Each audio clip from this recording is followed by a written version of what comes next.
はいどうも、こんにちは、こんばんは、ソラです。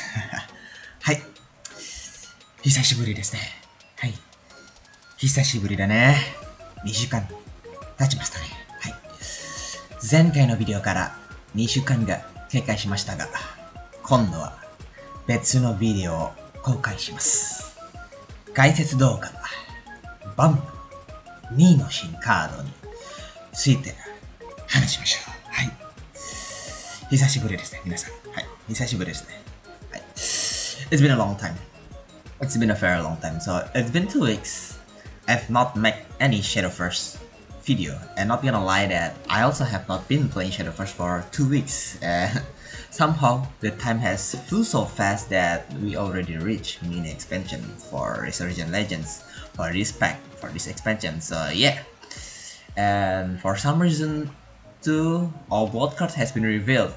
This is the first time that Blood got revealed fast, all of the new cards, but yeah, it's a surprise for sure. So gold and legendary. So in this video, let's talk about it. Let's talk about these two new cards, how good it is, and do I like it or not, and how much I rate it. So yeah, let's get started from the first one, the gold card, Mastema, Dark Temptress. So Mastema, Dark Temptress, a very old card. I think she was from Rise of Bahamut, and last time her effect is not that good, and she is very expensive. If I'm not wrong, she is 6 cost, and her effect only she only could attack an enemy with ward and only could attack enemy face. Yeah, I don't like her very much, so here it is, Mastema, Dark Temptress, 4 cost, 3-3, when get evolved 5-5, Fanfare, if Red is not active for you, deal 1 damage to your leader, do this 2 times, otherwise evolve this follower, so auto evolve when Red is active for us. And evolve, when this follower evolve, if Red is active for you, destroy 2 random enemy followers, restore to defense to your leader, and draw 2 cards, so So what I think about this card, it is not that bad, but also not that good either. But why? First, the cost is too heavy. It's too expensive for both early game and mid game. 4 cost is just too much for auto evolve and for her evolve ability. I will talk about this after it.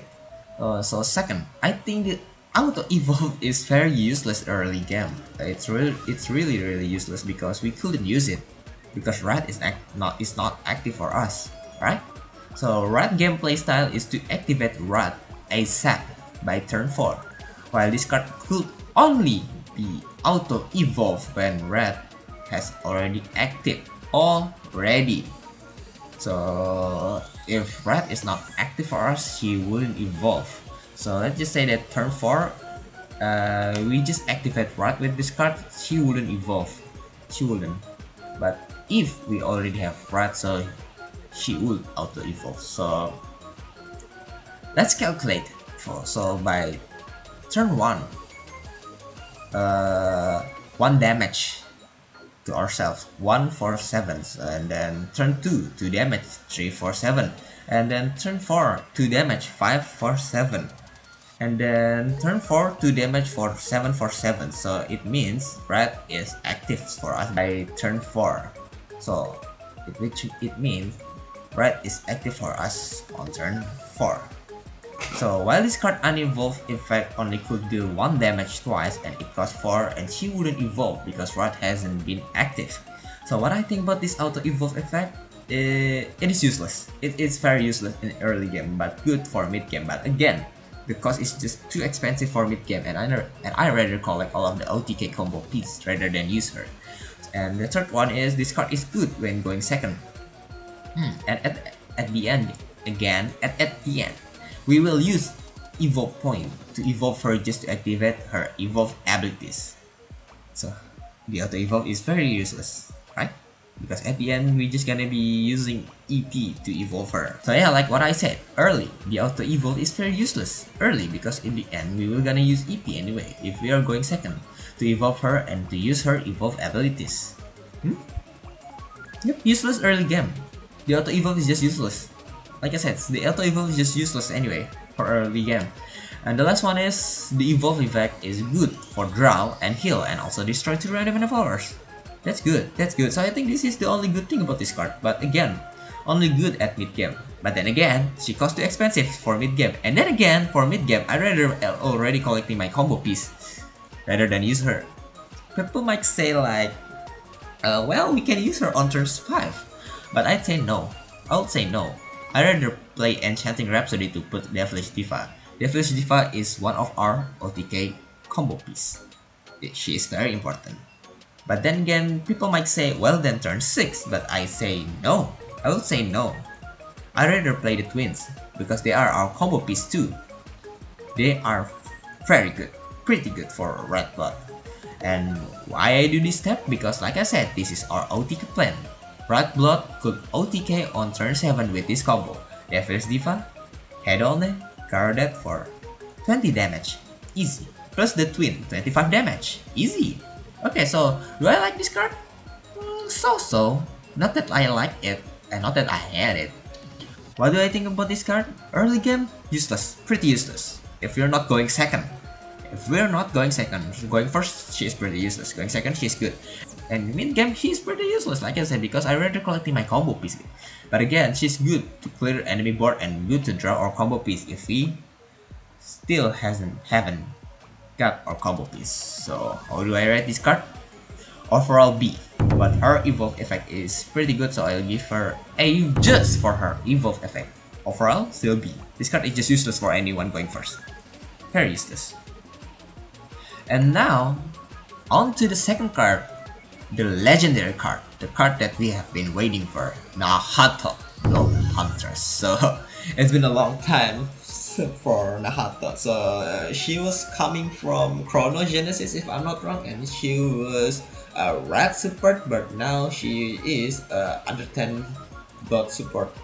If I'm not wrong, she was 5 cost, and her effect is give both leader or ourselves and our opponent a leader effect, which said, if I'm not wrong, like deal 1 damage at the start of our turn. So yeah, it's a good red support, but I don't like her very much because, well, if we're talking about Shadowverse this day, that effect is just pretty bad. But if we're talking about old Shadowverse, it's pretty good for red. So yeah. Nahato Blood Huntress, 2 cost, 1/4, and 3/6 when evolved. So Ward, Fanfare, banish 2 random cards from your deck. Banish a card from your hand and put a copy of it into your deck. And draw a card. So basic. This is the basic for under 10 blood cards. And then Clash. If you have 20 cards or less in your deck, gain ban. Ha! They should have made under 10 blood to be under 20 blood rather than under 10. Seriously. Under 20 is much more better. And then Evolve. Ward. Evolve. Give your leader the following effect. At the start of your turn, banish the random card from your deck. Then, if you have 10 cards or less in your deck, deal 3 damage to the enemy leader. It's not stackable, unless for the rest of the match, even until we have under 10 situation for us. And then Clash. If you have 20 cards or less in your deck, gain ban. Same. It's the same as an Evolve. So, okay. She's pretty good. She's good. People might say she's pretty strong, but I might say this is gonna be bad. She's gonna be bad. Why? Why I said that she is pretty bad? Well, her auto banish effect alone is dangerous. It's pretty dangerous. Why? Yes, this effect will help us in reaching under 10 faster. But she might gonna banish our important tool card before we could draw it. Under 10 gameplay style is to draw first, then banish later. Draw, then banish. Put that in mind. Note that. Draw first, banish later. So we wouldn't banish our important card. That's the reason why we draw first and banish later. So we wouldn't banish our important card. Plus, this auto banish effect will not stop. Even until we have under 10 left. Even until we have 10 less cards in our deck. So it won't gonna be stopped even until we have 10 less cards in our deck. So, like I say, imagine we already have 10 less cards in the deck. Then, what if we only have 2 cards left? So the next turn, she will auto banish those 2 less cards in our deck. Then the next thing we're gonna draw is the Shinigami. And of course, we lost from deck out. See? Yep. I could say this is pretty bad. Pretty bad. Pretty dangerous. I couldn't say this is pretty strong, but I could say this is pretty bad. Very dangerous. The deck management is pretty bad with this effect. Well, yeah. Reach under 10 fast? Yep. Die fast from deck out? Absolutely. Absolutely. We gotta lose first before we could even defeat our opponent from decking out. That's absolute. This is a pretty difficult ability, I could say. Pretty good, but also pretty bad. To answer this, I really need Valkyrie card-like ability that could put a lot of copies of card to the deck to prevent from decking out. We really need that kind of card right now to answer this problem. Okay, next, her 3 damage ability is very good. I like it. We could remove barrier with this effect. Yeah. But let's do math here.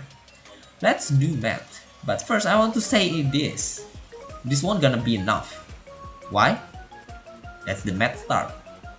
2 Milnard, no evolve. 14 damage. Plus Nahato effect. It's gonna be 17 damage. Not enough.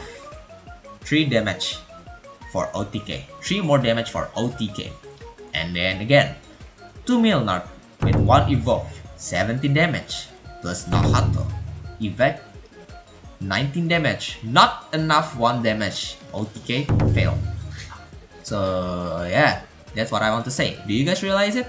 Under 10 Blood is an OTK deck. Under 10 Blood couldn't deal a cheap early damage because all of the U10 Blood card is useless when it haven't reached U10 situation. And some of them didn't even could hit fast, and one of them could only hit fast when it reached under 10. So yeah, there are no cheap damage for under 10. Everything is about OTK. Plus let's do math again. At the end, Nahato 3 damage is not that enough for OTK and only good for barrier remover. That's what I could say. And again, at the end, we still gonna need 3 Milnard anyway. 3 Milnard. 2 Milnard is 4 cost, 3 Milnard is 6 cost. But again, imagine if our opponent have Ward. We need Cast Crack to remove it, where this card is 2 cost. Cast Crack is 2 cost, so at the end 6 PP to do this. So at the end, the game plan is still the same without Nahato. So even without Nahato, under 10 OTK plan is still the same. 3 Milnard and 1 Cast Crack. 8 cost. That's gonna be 8 cost. At the end, Nahato effect is pretty useless because we still gonna need 3 Milnard for OTK. See? She is pretty useless anyway. Other than barrier remover. Yeah, it's pretty useless in the end. There's nothing changed. Literally nothing changed. Nahato only good for under 10 turbo. The rest, she just gonna kill us fast before we could kill our opponent. So yeah, we just gonna be diverse from deck out thanks to her. But yeah, at the same time, she could help us to bounce Milnard when already under 10. Pretty difficult, right? Pretty good and pretty difficult. There are other answers, by the way. There are other answers. With Genuel. Turn 6 Genuel, and by turn 7 our opponent already have 17 max HP. Which mean if we already reach under 10 situation by turn 7, we could do top 3 damage and 2 Milnard card. And even we could use Cast Crack to remove Ward. So easy 17 damage OTK by turn 7. Yep, it's pretty good. With Genuel, of course. Yep, this is our only answer for now. And at the end anyway, we still gonna need Genuel for under 10 block. I think we're not gonna use Genuel again, but at the end we still gonna need Genuel. So about this card, so do I like it? Yes, I like it, but she's still pretty dangerous for ourselves. So do I think this card is strong for support? Yes. For killing us, absolute collateral damage. Absolute yes for killing ourselves. Yeah, she is pretty difficult card. Very dangerous card for ourselves. So what rate I give to this card? hey, she is good, but at the same time very dangerous, and at the same time too pretty useless anyway. はい、ということでいかがだったでしょうか。Well, I maybe have a bad take here with these two new blood cards as a blood man and as a blood master myself, but it is what it is. It is what it is. This is what I think. But I hope I could be wrong too later this mini. There's possibly a chance for under 10 and Rat for this mini. So let's just see. So yeah, I might gonna play Red Blood to test these new cards out, but I don't think Red Blood is gonna be pretty good. I don't think it's enough, and I don't think it's enough to make Red Blood playable again this mini expansion. And for under 10 blood, is Nahato enough? I could say no, she's not enough, because under 10 still need a lot of buffs. Like Bueller, I think she need to be under 20, and for Vampire Liberate, I think she it's a girl, so I think she need to be under 15 at least, and maybe like deal to face other than AoE damage to board. We really need her to hit face, and we really need her to get to our hand fast. So yeah, and that 3 cost gold card, her abilities only could activate when we already reach under 10, so she should be under 20. So yeah, or maybe under 15. So yeah, Nakato is still not enough for under 10. We still need a lot of readjustment and buff to do for under 10. So yeah, let's just cope. I'm still gonna try to play under 10, and let's try to make under 10 strong. But again, do these 2 new cards help Rat and under 10 to get strong? I could say no. It's still not enough, but it is become much better. Possibly, probably, yes. At least they got support, but still, it's not enough. It's still gonna be a copium deck. Yep, it's still gonna be a copium deck no matter what. It is what it is. So, はい。ということで、let's end the video here. Thank you for watching, and let's see later this mini expansion. I will try my best to build this 2 deck and play it. And yeah, see you all again in mini expansion. では、また会おう。また会おうな。ではまた会おうな。ほらまたね。